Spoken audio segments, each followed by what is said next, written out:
Hey everyone, thanks so much for tuning in. So, video on the Brown Knives Exponent. This knife actually needs to get back in the mail tomorrow morning. I just found out, so I'm going to do a quick and dirty video. I have carried this knife for about a week off and on, which has been great because I've gotten to spend quite a bit of time with it. But let's take a look at the Exponent. So this is the third model from Craig Brown. This specific one is done in these materials. We've got CPM 154, 6L4V, lock bars, 416 stainless steel, and this one is P4, which I believe is prototype number 4. So this is apparently going up for sale in the next few days, and today is the, oh damn, what is it? I think it's the 24th of February. So anyways, that is where we're at. So if you are interested in these, it appears they're going to be going up pretty soon here. So let me show you guys what makes this knife interesting. So again, Craig is a CNC knife maker, I guess. Full-time, well, he was a full-time engineer. Now he's a full-time knife maker. The first model he produced was the parabolic. There's mine. Second model he produced was the servo, which most of you are probably quite familiar with. Here is mine, a very special piece in my collection. And then the third model here is the Exponent, and it is a front flipper. So Craig, being an engineer, he likes challenges. The first one was to make an integral. The second one was to make kind of a full-size, the best flipper he could make. The third one was, can I make a front flipper? And so that's what this model is all about. So from a spec standpoint, let's move his other two models here out of the way, bring in some of the normal size comparison stuff. But a blade length of 3.3 inches. Here are next to the Kershaw Dividend, fairly close in size. A handle length of 4.2 inches. And then an overall length of 7.5 essentially. Some of the interesting features, again, blade seals, CPM 154. It does utilize a ceramic detent ball and a stainless steel lock insert, which you saw on the spec sheet. And then Craig, I believe he's now producing his own bearings. So this uses the Craig Brown DRB or dual row bearings. And it is insanely smooth. I'm going to disengage it here, and then, yeah, this is the epitome of a drop shot knife. So, yeah, we'll take a look a little more at the action here in a minute. And, oh man, I forgot to pull out the calipers for the blade stock. But it's ground very, very thin. Ooh, stock looks identical to the Paramilitary 2 here, but it's coming in thinner. I mean, this thing is ground very, very thin. It's essentially a full flat grind, and we have a really kind of exaggerated sweeping plunge line here. So, but the cutting area is pretty much full flat. So, yeah, let's look at it in more detail. We're going to move these out of the way here. And I don't have my calipers nearby to measure the thickness behind the edge. Again, I'm kind of half-assing this video. So he calls this a high polished finish. It's, I've used it, and it's kind of a fingerprint magnet. But I mean, this thing went through quite a few things of tape and a couple boxes while I had it on hand here, and I found that it sliced very, very well. I don't want to make any claims about the slicing action of a polished blade, but it feels like things slip through it just a little bit easier. I don't know if you guys have ever noticed that, or, I mean, I rarely come across knives that are finished to, a polished finish, or I've utilized polished finish blades. So, anyways, so there is the blade.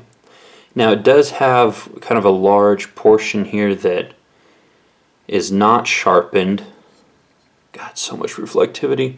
And the reason for that is, of course, going to be in the closed position. You don't want anything that's sharp being able to hit. And I can't get my finger on any sharp portion here. Maybe if you have small hands, maybe you'll be able to jam it down into a sharpened portion, but I haven't had any problems with this at all. Here's the opening method.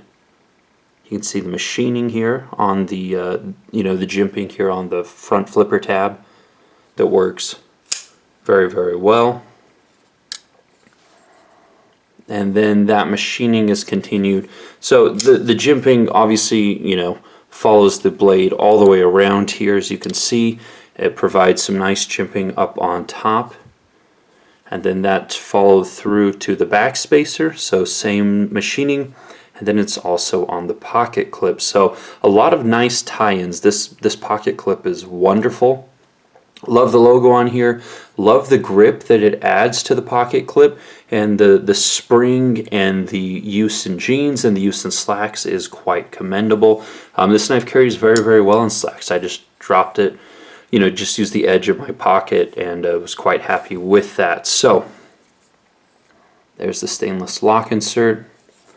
Believe it's got an over travel. Yeah, that steel piece in there. Can't hyperextend the lock bar. There is the lock bar relief cutout for disengaging the knife. And then on this one, here's the lockup. Very, very early. I don't know if all of his models will have this early of lockup. Again, this is still one of the prototypes. He has not yet completed serial number 1. So anyways, this is also milling style pattern 1. Let's talk about price for a minute since we're on the milling style patterns. There's going to be 4 different types of patterns. There's going to be a bare bones or a base model that starts at $600. This is milling style 1, which is $650. Milling style 2 is kind of like, the vertical, lines like this, but all the way across. And then there's an inlay, which is, the most expensive at $700. So if you go to his website, you can see the different options. I don't know who made the hardware. He might have made the hardware on this too, but obviously this is a captured pivot. I think a very interesting way to do it. The milling pattern follows the pivot throughout, so really nice tie-in, but obviously that pivot's not going to free spin on you as you disengage. And the hardware is nice and deep and robust, so I like seeing that. I like seeing nice deep milling in the hardware, so it's not like a super shallow point of contact with your hardware. Anyways, centering is perfect. And again, let's take a look at the action. I'm carefully moving my finger out of the way because this thing is crazy smooth. Yeah, you can, in theory, reach your hand around this way and do it. I struggle to do this and do this well. I almost always just use my thumb. That's what I'm accustomed to, so very, very easy to use. And very, very smooth. So, all right, that is the Craig Brown Knives Exponent. His, foray into front flippers, essentially. So there's obviously been incremental improvements across all his knives all along the way, and we are seeing those, in each new consecutive model that he does. The pocket clip is attached from the inside. There's no visible hardware on the pocket clip. All the hardware on here just looks so robust. Again, I'm really liking that. Oh, and he did mill in P4. You see that poking out through there? Model number P4 through the windows. Pretty cool. But I've enjoyed this. I've enjoyed carrying this. I've enjoyed using this. It's been nice to have around.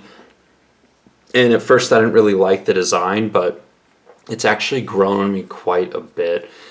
This unsharpened portion here kind of acts like a forward choil, so if you do have larger hands, you can come up here and get in a little bit closer on the blade if you need to.